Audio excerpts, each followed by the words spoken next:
Aš esu Gabrielė Gervickaitė. Pasižiūrėk.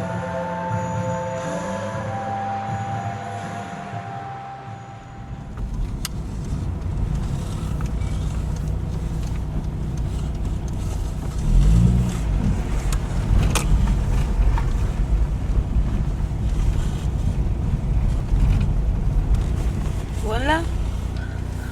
Voilà. Voilà.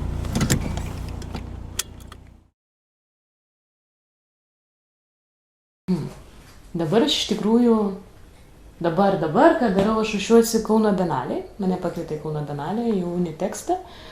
Ir aš darau darbus, darau tokius kiborgus.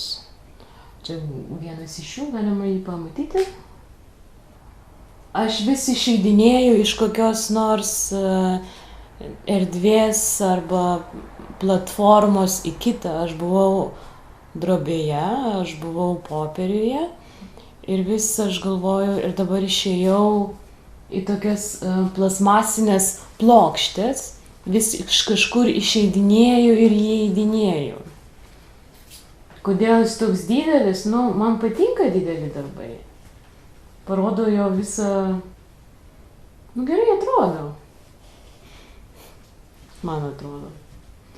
Nes aš maža ir aš noriu didelių dalykų.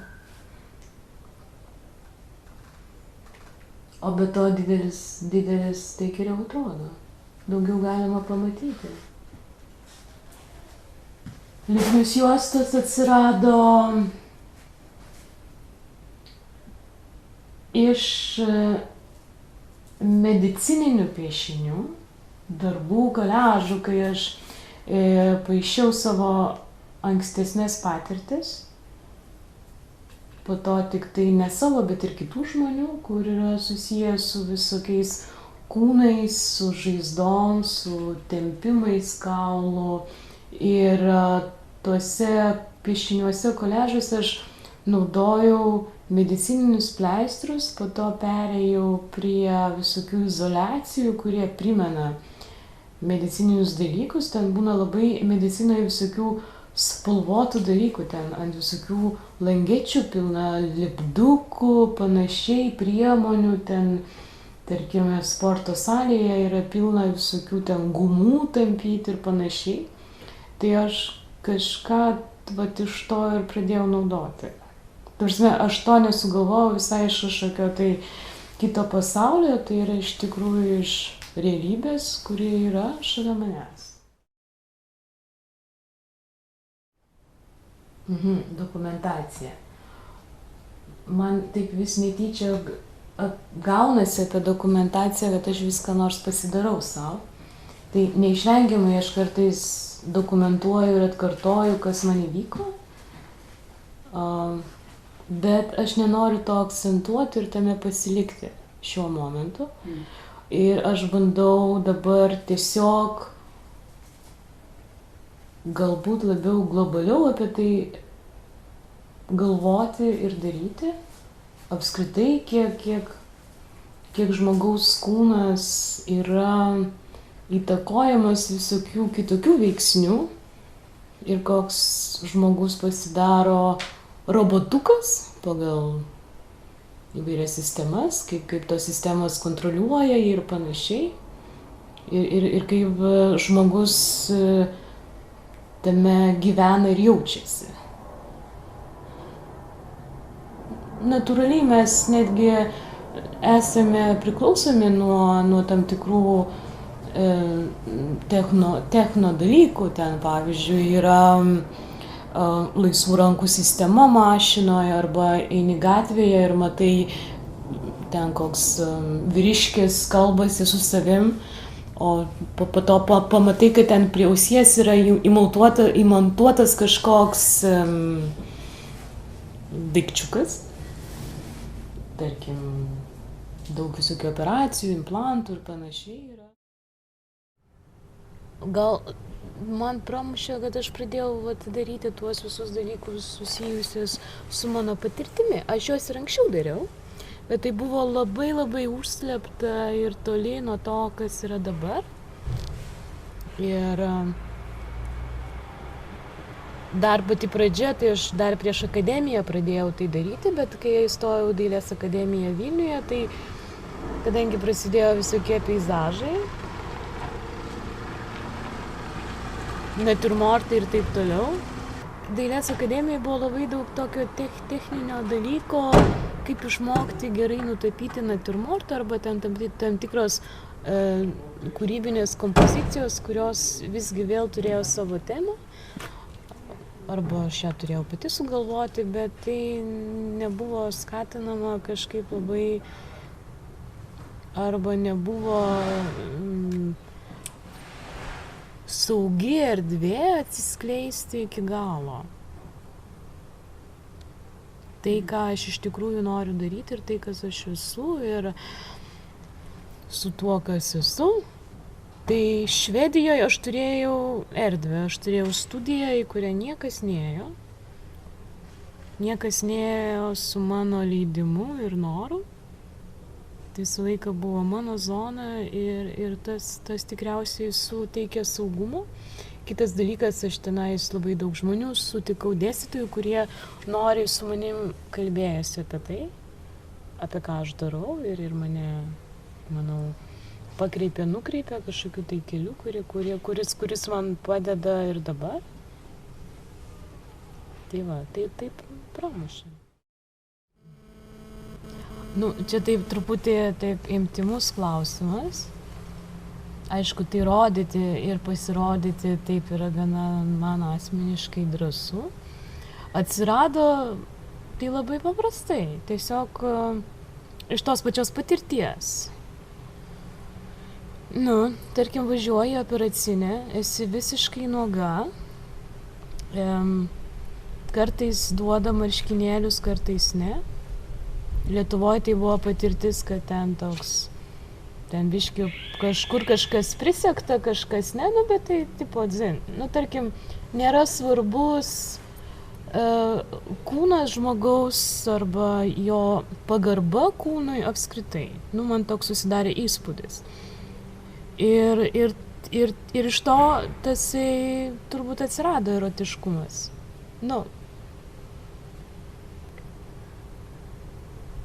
Iš pagarbos nebuvimo. Nes pavyzdžiui, labai realus dalykas, aš gal truputį per toli šoku.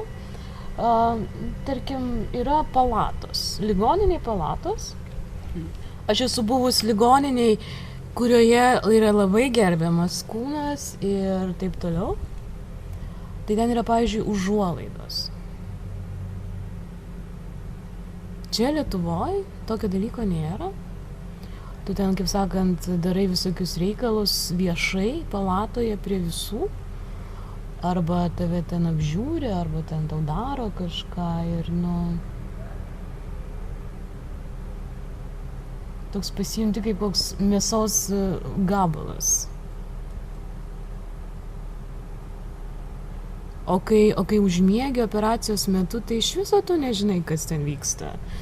Ir ką ten kur kas žiūri ir ką daro.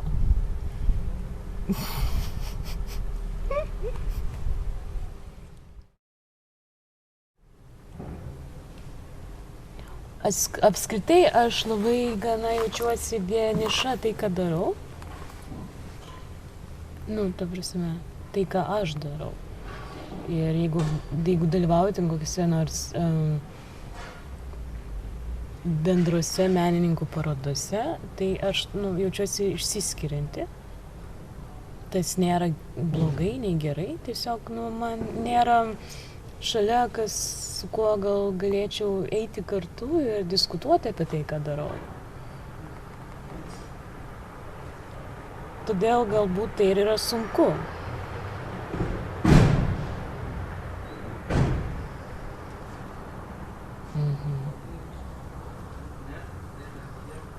O kartais labai linksma provokuoti ir daryti visokias nesąmonės. Ir sako po to, kaip įdomu.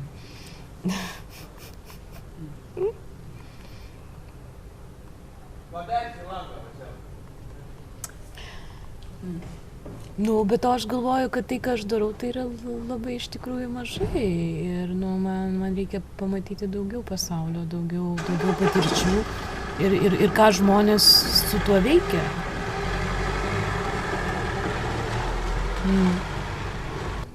Tarkim, vien tai, kad Dailės akademija, kokia tapybos katedra nėra pritaikyta neįgaliesiems. Ten yra milžiniški laiptai, kuriuos reikia įveikti. Čia tokie visiškai fiziniai, elementarūs, kasdieniniai dalykai, o žmonės, kurie, tarkim, su negalia žmonės, kurie įstengia studijuoti, tarkim, tėvų pagalbą, kurie yra finansiškai galintys padėti savo vaikams, tai jie ir mokosi. Ta prasme, menininkų iš tikrųjų yra labai mažai, man atrodo. Arba jų yra tokiame rankdarbių lygmenyje, nes jie lanko visokius centrikus, ten yra užimtumas, ir jie mokosi medžio dirbinių, kaip nerti, megzti, daryti visokias odinės tašytes, dėžutes tam, kad išgyventų. Ir tai yra tokia realybė. Aš manau, kad žmonės nelabai yra sąmoningi pristatyti žmogų, kas jis yra iš tikrųjų, o tai yra patogiau įvilkti į kažkokį tai angelišką pavidalą, galbūt jį apsaugant, ne atstumiant, bet atribojant netgi nuo visuomenės, kuri žeidžia iš tikrųjų ir žmonės bijo. Bet aš nemanau, kad tie angeliški veidai arba sparneliai uždėti jiems, tai jiems padeda.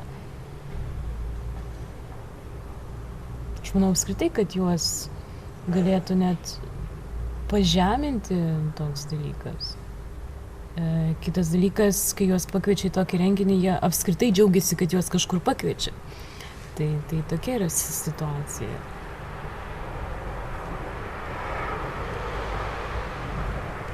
Ta prasme, elgiamasi kaip su vaikais, kai būna kokie nors kalėdiniai pasirodymai ir aprenkime vaikus angeliukais, jie pašoks šokį ir visi plos rankutėm.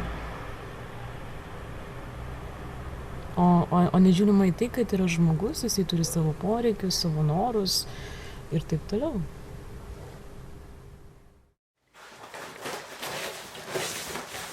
Čia kaip orla. Jeigu aš jai padovanočiau, nei man paremtų. Taigi čia dirbtuvės. Žiūrėjau, kad turi matą. Taip ir visą. Sekantis. Wow. Aš nebet matau, nes neturiu daug laiko.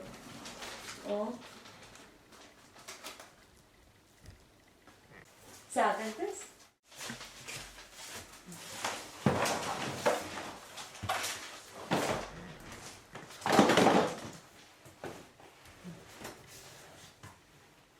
Pakelk iš savo galvos. Gerai. O iš tikrųjų, tai man iš lietuvių menininkų, pavyzdžiui, patinka Rožanskaitė. Man labai patinka Rožanskaitė. Aš taip norėčiau su ja susitikti ir išgerti arbatos. Man patinka, ką aš anksčiau sakiau, kad aš nesu viena tai, ką darau. Ir kad tai yra faina, nu, kad tai galima pateikti labai įdomiai ir gražiai. Ne tai, kad sakyt, o man skauda, dabar žiūrėkit, kaip man skauda ir gailėkitės manim. Bet iš to galima, nu, atrasti arba, nu, parodyti, kokia yra įdomi forma ir yra kitokia forma ir spalvos kitokios. Ir... Nu, čia jau klasika, tai man labai patiko, man anksčiau labai patiko Frida Kahlo. Bet, nu, čia, nu, žinai, čia jau kaip ir klasika, tai net. Aš norėčiau išgerti kavos su Baske. Man labai patinka jis. Aš netgi nusipirkau knygą, kai buvau Olandijoje, ir viskas olandiškai parašyta, bet aš visiems nusipirkau ją, nes ten buvo ir labai daug visokių reprodukcijų. Dar aš, kai buvau Švedijoje, aš labai domėjausi Eva Hesse. Labai patinka Eva Hesse. Žiauriai patinka Eva Hesse. Turi dokumentinis filmas apie ją išeiti, labai laukiu. Kitais metais. Ten tos faktūros, kaip ten viską daro, kaip įdomu. Aš manau, kad išgyventi, tai reikės pradėti tapyti peizažus tikriausiai. Ir mano vienas draugas sakė, kad reiktų pradėti paišyti gėles. Ne paišyti, o tapyti. Tai aš pradėsiu tapyti gėles ir peizažus. O technokūnai, tai aš manau, nu, iš tikrųjų, tai jie bus tiek, kiek reikia. Kiek aš sąmoningai norėsiu, kad jie būtų ir kad jie išeitų. Gal būsiu techno mašinos po to. Nu, tai nežinau. Žaidėja. Nes žaidėja, man patinka žaisti. Player. Nu taip, nes tai yra žaidimas. Tai ne vien tik su kažkokiais formomis, spalvomis, bet, su gyvenimu. Čia jau labai drąsiai aš.